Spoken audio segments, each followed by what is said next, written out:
right, Coach, are the Cowboys now the team to beat in the NFC East? Yeah, I can't get on board with that yet.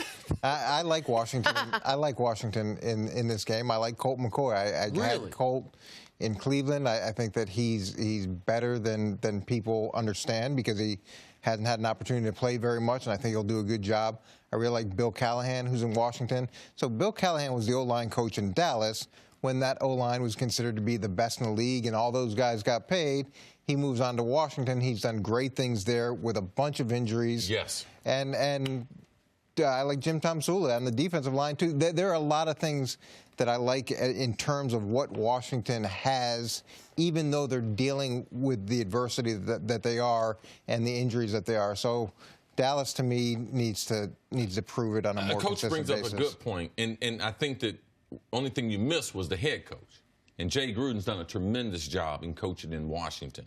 New year with Alex Smith. We know Alex Smith snapped his leg last week, so he's going to be out coming down the stretch. But their ability to teach physical football on their offense and defensive line. Washington's one of those teams like the Tennessee Titans. Man, when you get done playing them, you're going to be sore for 2 or 3 days. Now, they don't have all the household names and everything. Adrian Peterson has done a phenomenal job, and they've come up with a game plan of how they can incorporate his running ability out of I formations so they can be effective, so they can stay in the game. And they've had a tremendous amount of injuries. But you got to give Jay Gruden a lot of credit for how he's kept the focus of this football team and how he's taught them. You can see they're a very, very physical team, and this is going to be a very, very physical game. I like the intel that Colt McCoy has with the offense before. That's one of the reasons why they signed him. So you can look for him to be effective, more effective than another backup if he had just signed with the team and was taking over on a short week. So I think it's going to be an exciting game. Listen, Washington, they got a lot of intel on Dallas. They play Dallas very, very difficult. And that physicality, typically Dallas goes into that and think that, we have a plus in that area.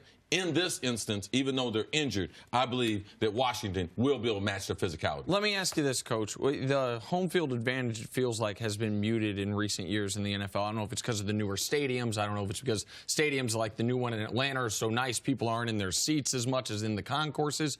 But one place that home field has, or one instance where home field cannot be overstated has been on Thursdays this year.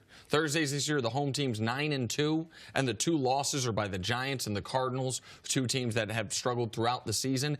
How difficult is it? How much more difficult is it on a Thursday game for the road team, or is that just, in your eyes, an anomaly of this season?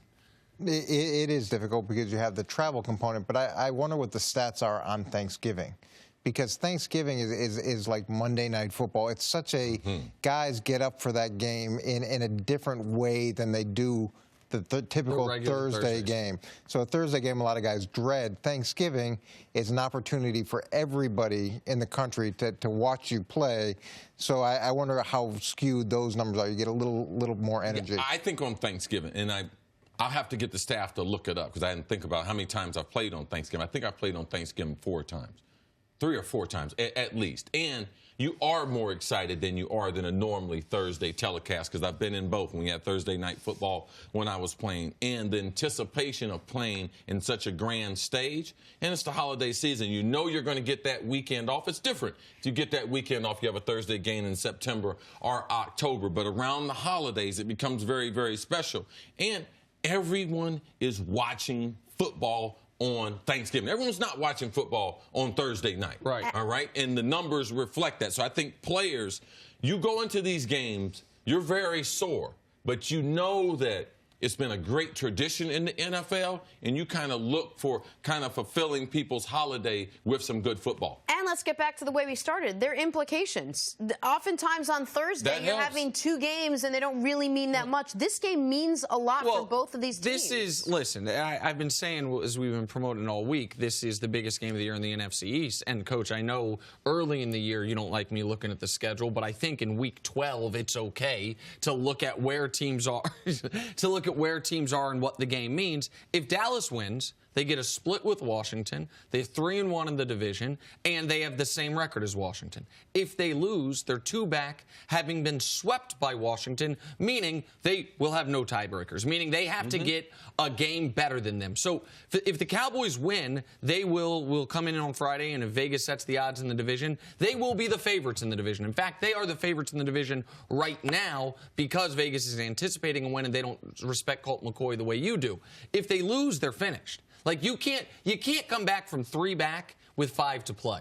Not in the it's a rarity that ever happens in the NFL. And usually, if you're 3 back with 5 to play, and the team you're chasing is only 7-5, it means you're not a very good football team. So, as far as the stakes of this game, they couldn't be higher for the Cowboys. Well, one thing I do like about the Cowboys is they've had adversity throughout the course of the season, in the sense that everybody has killed them. Everybody has talked about the things they haven't done very well. When you look at the rest of the division, they haven't quite dealt with that as much. And there seems to be an identity that they form. There seems to be a sense of community and togetherness that I like. They have a blueprint on how they win football games. Play very good defense, give Zeke the ball 25 to 30 times, don't ask Dak to do too much, right? Like, they have a very clear blueprint on what works for them and what doesn't work for them. Yeah, getting back to Jenna's point about being concise, you did a much better job of saying exactly what I was trying to say. Wow.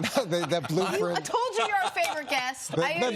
You did. It is. They have identified what they need to do to win, and with an injury like Washington suffered, they're going to have to get used to Colt McCoy. Whether he's, plays extremely well or doesn't, they still need to get used to his style during this transition.